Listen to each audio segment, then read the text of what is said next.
So we're in the process, we're just waiting for official word from the administration. We can move forward. That's been the case with every hire. That's why you guys are like, what's going on? I just can't say anything. Nothing's official until they tell me I can do what we want to do. And so we're in a position to do something. We're just waiting for What do you think's the biggest? University of Columbus. Sorry, what's the biggest strength you think of this coaching staff as a whole? I don't know, it took some time on purpose, I don't know if I'd have set out 6 months ago, a year ago, putting a group together to be this group, because the dynamics of putting together for this place and the strengths and weaknesses of each guy, and how, one hiring affected choices at other spots, based on experience and all those things. So it just, was just letting it fall into place, not trying to force the issue. I made a comment I know when I was back at Coach, before Christmas, talking to Coach Stoops, I wish it was over, but I don't want to force the deal. Had some guys that had to play through some scenarios with bowl games and whatnot, and just needed to let some things play out. But I think I just like the continuity. I think the dynamics are pretty strong. We got some cohesion on defense with the LSU crowd and Mark, and I think what Jerry brings from the Iowa background, their style of inside play will match up with what Coach Eckler and Coach Mallory want to do. I think so. They kind of blend together pretty strong. A lot of them have Big Ten ties. Offensively, had several choices that didn't work out with Coach Pease, and we understood that and had no issue. They came here thinking he wasn't going to get a chance to be a coordinator. Of course, that fell a week or so later, where he could have stayed where he was and with family and whatnot. We understand that, but Rod was someone we had already considered prior. Just one bowl game got done a week before the other one. So, but he was one of the two or three. Though I had 3 guys in mind, and you've met 2 of them when it started. And offensive line had a handful of guys, and Greg was one of those. So just the dynamics of those guys getting through their bowl game, and then of course there was a coaching change, which even made it easy. We were considering seeing if they had interest prior to whether there would be a change or not. But anyway, my background with the No Huddle stems from Clemson and my time with Coach Rodriguez. We've always shared. I went to visit them the last few years. They've came to see us, so we're not exactly alike, but there'll be some parallels. So I think it blended where at the end, the defensive side has a blend, and I think even though we're from different parts, I think we've kind of crossed paths, but I don't think we're going to be dysfunctional. I don't think we'll be disjointed. Can you talk about, just the bonus of being able to have this many guys with Big Ten ties? Just how important is that? That wasn't the design or the thought that they had to be, but it did work out that way.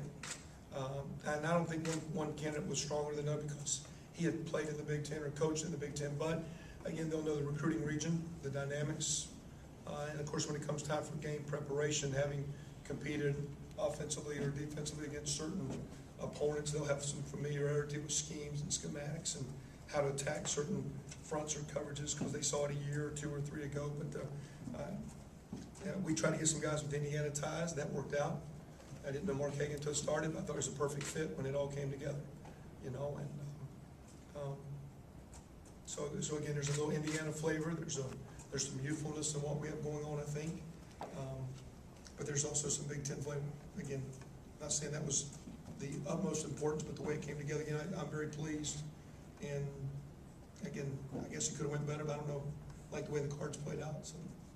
Coach, you obviously have co-coordinators on both sides of the ball. What made you decide to go that route, and what has to happen for those situations to work? Yeah, I thought for Brent to come, he needed to be the coordinator. I was going to get Kevin because I think he's really good. A lot of responsibility, and I thought to get him from Northwestern sometimes with responsibilities. But I think with starting, I'll be a little bit more probably involved with offense initially, making sure just the logistics, the communication, I'll probably be a lot more involved starting out. I'm going to coach tight ends. We'll have an offensive line coach. We'll have a running back coach, a receiver coach, and a quarterback coach. And we'll do it at Oklahoma. I was the coordinator, but we did it together as a group effort. Coach Stoops has a great blend at Oklahoma of defense, but he doesn't run it. So I'll determine at time if someone's technically a play caller or not. I've done it before from the field, but I don't know as a head coach if I'm going to do it. We'll see. I would have said a month ago I didn't, but then I'm watching bowl games and I didn't call the plays in the bowl game. I was like, yeah, kind of like doing that, So, but I don't have an agenda. We're going to see how it works. I think Rod has been a coordinator, and I think Kevin is awfully bright, and it's going to be, and probably a little bit more like me because he's been around me more. So his way of thinking and seeing is probably gonna be closer to me than Rod's, even though we started together. So they'll both be good, and we'll see how it works out. I don't have and we'll just, as we get the dynamics of working together, someone's gonna be in charge. And offensively, starting out, it's gonna be me. And then we'll delegate it out, who's gonna be a play caller, if it's me or someone else, or who's got final say. And same thing defensively, we're starting with, they're both but I think in calling the game, Doug's gonna start out with being the guy that's gonna be the play caller. And because we'll work from the back to the front. And so some of that's a little bit for some title deals to get guys here and for career opportunities. But also, there's gonna be some days we're disjointed. Some days where someone's not gonna be here. When someone's not here, we do have another leader, so there is a chain of command, if you will. So I wouldn't say we're all kind of equal. Is there a trait that runs through all these guys? And, they all disciplinarians, or is there a number of different styles in terms of how they personally deal with the players? Well, I don't know, I think they're all good people. I think they're all very bright. I don't think there's a lot of egos. It looks like everybody's, kind of checks that at the door and whatnot. So hopefully it's just gonna be a group that works together, that collectively they're better together than they are individually. I think, for example, Mike and Doug together are probably better than one of them by themselves. I think they both can bring some dynamics and strengths to be better as a group. And that's the uniqueness of the team. And in both sides of the ball, and as a total coaching staff, the staff is a team. And so hopefully we're gonna be a group that, again, the ego's in check, it's cohesion, and we can work as a group and have a common goal of getting one day better and improving and winning each day. In terms of not having an ego, most of those guys have mentioned that's why they think it'll work, is nobody else has an ego. Did you kind of look for that when you were putting the staff together, or did it just kind of happen? I just kind of look for good guys. And a lot of these guys I knew and were comfortable, so, but again, I don't know if there was, I didn't have a lot of those criteria and checklists. Guys I thought that would fit. I had several choices. We talked to a lot of people, got great recommendations, but ultimately when I sat down one-on-one, the conversation, the guy didn't know Jerry Montgomery, had great recommendations. When he walked in the room, he lit it up. I said, wow, you got a chance, you're a special coach. He's young and he's starting.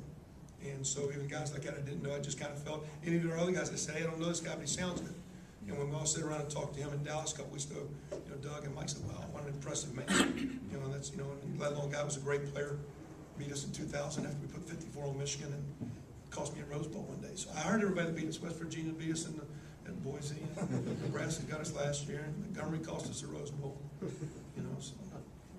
Coach, play Remember call. that day we put 54 on that team, the blue team up there. You mentioned Brent earlier. What happened from your perspective there, basically, when Brian took the Texas job? Did you kind of know? Well, I actually knew what was going on a couple of days, and I called him up and said, listen, I'm not trying to be Nostradamus, and I don't have an issue, just keep me in the loop, and I would understand. And we've made you the offer, and it's a great opportunity here, but you got your family, your daughter's a sophomore, you wanted to be the coordinator if you have the chance. I was really worried that maybe Stanford and pursuing Coach Peterson would stall that deal. But Coach Peterson was very direct, very quick. I even told Brent, I said, I'd have Coach Peterson call me. I'm okay with it. I had other choices. It would be great to know going to the convention, because instead of flying people around, we're all sitting right there in the lobby, seeing who can yell the loudest at the convention. So it worked out pretty good. He was great. He was up front, and and so it happened fast, and it was good, and I completely understood and had no issue. There's nothing but the best. Was it a topic of discussion before he was hired? Did he kind of say, I want this job if Brian goes? No, because I think he really thought, as did I, that Coach Peterson would stay at Boise, and I'm not a Boise guy. I've competed against him once, but that he's got a great job, and he's only going to leave for another great job. That Brian was probably the maybe potential next coach, and why would he want to leave? But again, he got an opportunity to go to Texas. That's a phenomenal place, know that well. So, he chose to move on. But beforehand, I know one of the comments I mentioned to Brent was, he goes, I haven't spoken to anyone, and I don't know if he'd take it. So I think there was, the chance that. So it just worked out. It's common sense. You think it could, but that's a good enough place. And Brian, I know Brian well. I knew him well if he could stay at Boise, but I also know Texas is a phenomenal opportunity. So. But again, I was comfortable with Brent, wished him nothing but the best, and we were able to move on. And like I said, I had 3 guys in mind for the quarterback spot, and you've had a chance to visit with 2 of them. So, and one guy got here first because they played the 22nd, so he kind of got in the loop a little earlier and was comfortable. So, but anyway, it's worked out. It always kind of works for the best. And I wish him well, and I think we're going to do well. And in the end, I kind of work out where probably for me it's probably going to be smoother with the language concepts, the way we practice and putting things together. So with Greg and Rod both having similar backgrounds in practice structure, and we're not exactly like Michigan Lamings. We thought a lot better, we thought more, we protected better. We're a different offense, but some of the dynamics are we ran with what they did, ran down a different street, but we ran with it. And I think it'll be a very cohesive.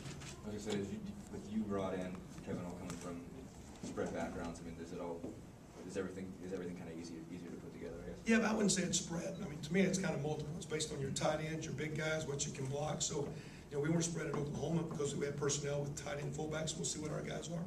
Are we a two-back team or one-back team? Do we have a running quarterback or not? Each year we were different. So I think everybody think we are a no-huddle team. We're a tempo team. I think we had 1,211 snaps, which is the most in the nation by a lot. Now, we played one more game than some people because of 14. I think there's only 6 or 7 teams went over 1,000.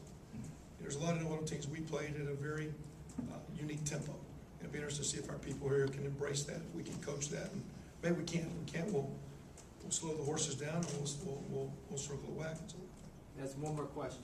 Coach, can you talk a little bit about your recruiting process now? Do you know where you're at as far as numbers and what you're looking for still? There's still some dynamics, with the team coming back. We've, a couple seniors, are they going to play their 5th year or not? We're going through that, so we don't even know exactly, specifically how many true numbers we have. The Big Ten allows you to sign your seniors plus a couple oversigns. So we're still with our administration working through our specific numbers. We have kept the majority of the commitments. These guys do have that you've dealt with, backgrounds in different areas, that they're working some coaches to find out what's there. But I don't know if we have to take a full class, meaning we need to take someone that's good enough to play with and win with. So do I want to see that guy for 48 games, or do I want to see him for 4 games, or never see him at all? And so we need to make sure we get some guys that can play at a high level and give us a chance to win there. So we'll see. Again, I feel good about what's going on. We're working hard, but we're down to 2 weeks. The first thing we did was we recruited our team. And that's what we worked. We recruited our team and try to give our team a direction. The next thing we've done is try to save the recruits, but recruit a good coaching staff. And it's went pretty well. I like the direction our team's headed, short term. And now we need to finish this recruiting class and see how many stars we can put up there. And, we'll go from there. You guys good? Thanks, man.